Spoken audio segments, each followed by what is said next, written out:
एक गांव में एक बड़ा साहूकार रहता था। साहूकार बहुत पैसे वाला था। आसपास के कई गांव में उसका बड़ा नाम था, लेकिन इस साहूकार को अपने पैसों का, अपने रुतबे का और अपने नाम का बड़ा ही घमंड था। वह अपने नाम को बनाए रखने के लिए बहुत ज़्यादा सोचता था और बिना किसी के भावनाओं की कद्र किए सब करता था जो उसे लगता था कि करना चाहिए। साहूकार को कई सालों बाद एक संतान प्राप्ति हुई थी। साहूकार ने अपने इस खुशी को मनाने के लिए अपने घर पर एक बहुत बड़ा कार्यक्रम रखा, जिसमें उसने आसपास के गांव के सभी श्रीमंत लोगों को और सिर्फ ऐसे रिश्तेदारों को जो पैसे वाले थे बुलाया था। पास ही के गांव में साहूकार की खुद की सगी बहन भी रहती थी, क्योंकि इन दिनों उसकी आर्थिक परिस्थिति कुछ अच्छी नहीं थी, इसलिए उसने अपनी बहन को तक इस कार्यक्रम के लिए नहीं बुलाया। साहूकार ने जिस कार्यक्रम का आयोजन किया था वह इतना भव्य था और इसके अलावा उसमें इतने प्रसिद्ध और श्रीमंत लोग आने वाले थे कि इस कार्यक्रम की चर्चाएं हर गांव में होने लगी। यह खबर उस साहूकार की बहन तक भी पहुंच गई। बहन को यह जानकर बहुत ज़्यादा खुशी हुई कि इतने सालों बाद उसके भाई को आखिरकार संतान सुख प्राप्त हो ही गया।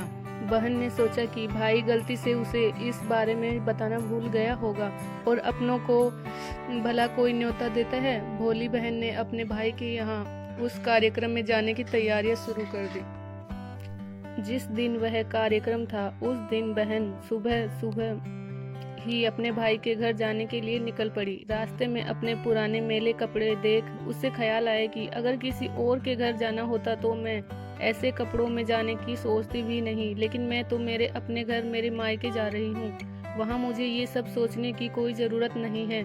जैसे ही वह अपने मायके पहुँची, वहाँ का भव्य आयोजन देख वह बहुत खुश हो गई और उसे अपने भाई पर बहुत गर्व हुआ। वहाँ पर वह जल्दी से जल्दी अपने भाई को मिलकर उसकी खुशी में शामिल होना चाहती थी। वह तुरंत सीढ़ियाँ चढ़ कर के अंदर प्रवेश कर गई। उसने देखा कि उसका भाई मेहमान के तौर पर आए सभी धनाढ्य और नामी लोगों का स्वागत करने में व्यस्त है। बहन जैसे ही अपने भाई की तरफ उससे मिलने के लिए बढ़ी, उसके भाई की नजरें उस पर पड़ गई और अपनी बहन को ऐसे मैले पुराने कपड़ों में देखकर भाई ने उससे मिलना तो दूर बल्कि तुरंत बहाना बनाकर वहां से निकल गया।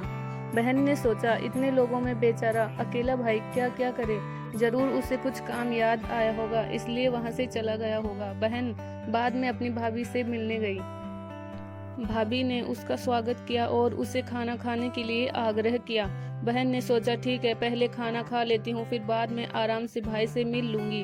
बहन खाना खाने के लिए पंगत में बैठी। भाई ने देखा कि अपने सभी मेहमानों के बीच उसकी गरीब बहन बैठी हुई, सभी कीमती पोशाकें पहने लोगों के बीच उसकी बहन जो पुराने मैले कपड़े पहन कर बैठी थी। यह साहूकार से देखा नहीं गया। उसने अपनी बहन को अपने पास बुलवाया, भला बुरा सुनाया और वहां से जाने के लिए बोला। बहन ने अपने सपने में भी नहीं सोचा था कि उसके साथ कभी ऐसा व्यवहार भी हो सकता है, और वह भी उसके खुद के मायके में। अपना अपमान होने के बाद बहन तुरंत अपने घर ससुराल जाने के लिए चल पड़ी। बहन इस बात को पचा ही नहीं पा रही थी कि उसके अपने भाई ने उसके साथ इतना बुरा व्यवहार किया। उसकी आंखों से आंसू नहीं थम रहे थे। रास्ते में उसे अपनी पुरानी दोस्त मिली। उस दोस्त ने उसे रोने का कारण पूछा। हालांकि बहन उसे कुछ भी नहीं बताना चाहती थी, लेकिन दोस्त के बार बार पूछने पर उसने उसके साथ हुई सारी घटना उसे बता दी। उसकी दोस्त एक समझदार महिला थी और काफी प्रैक्टिकल सोचने वाली थी। उसने कहा, अगर तुम मेरी बात मानो तो एक दिन तुम्हारा भाई खुद तुम्हें अपने यहाँ बुलाएगा और तुमसे माफी मांगेगा। बहन ने उससे कहा कि मैं तुम्हारी हर बात मानूंगी, बताओ मुझे क्या करना होगा। दोस्त ने कहा कि तुम इस सारी अपमान को, इस दुख को एक दिशा दे दो और कोई गृह उद्योग शुरू कर दो। उसमें इतनी मेहनत करो कि उस काम में तुमसे अच्छा कोई भी ना हो। बहन को अपने दोस्त की बात सही लगी। उसने घर पहुंचकर अपने आंसू पोंछकर उसी दिन से एक गृह उद्योग शुरू किया। उसने दिन रात मेहनत की, अपने साथ कई और गांव की महिलाओं को जोड़ा और देखते ही देखते उसका गृह उद्योग चल पड़ा। कुछ ही सालों में आसपास के 50 गांव में उसका नाम और रुतबा काफी बढ़ गया और अब वह पैसों के मामले में अपने भाई से भी ज्यादा बड़ी बन गई। भाई को भी जब यह पता चला कि उसकी बहन इतनी श्रीमंत हो गई है तो उसने सोचा कि एक बार उससे मिलकर आया जाए। वह जब अपने बहन को उसके घर मिलने पहुंचा तो बहन ने उसका किसी राजा महाराजा की तरह स्वागत किया, उसके पसंद खाना खिलाया। वह बहन का ऐसा व्यवहार देखकर भाई को अपनी पिछली गलती का एहसास हुआ, इसलिए उसने अपनी बहन को अपने घर होने वाली पूजा के लिए आमंत्रित किया। कुछ ही दिनों बाद बहन अपने भाई के यहाँ उस पूजा के लिए पहुंच गई। जैसे ही बहन अपने भाई के घर पहुंची, उसका भाई उसके स्वागत के लिए दरवाजे में ही खड़ा था। बहन अपने महंगी गाड़ी में आई थी। उसने बहुत कीमती साड़ी और उससे भी ज्यादा कीमती गहने दागिने पहन रखे थे। बहन का ऐसा ठाट बाट देखकर सिर्फ भाई नहीं बल्कि उसका गांव भी दंग रह गया।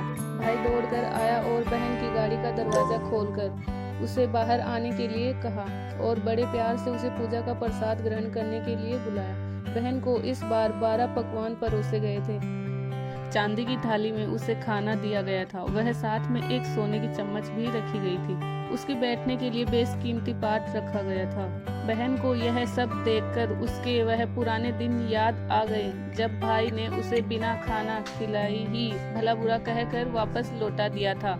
बहन खाना खाने के लिए तो नहीं बैठी, लेकिन उसने अपने सारे कीमती दागिने और जेवर उतारकर उस थाली के सामने रख दिए और खाने में से कुछ निवाले उस दागिना पर रख दिए।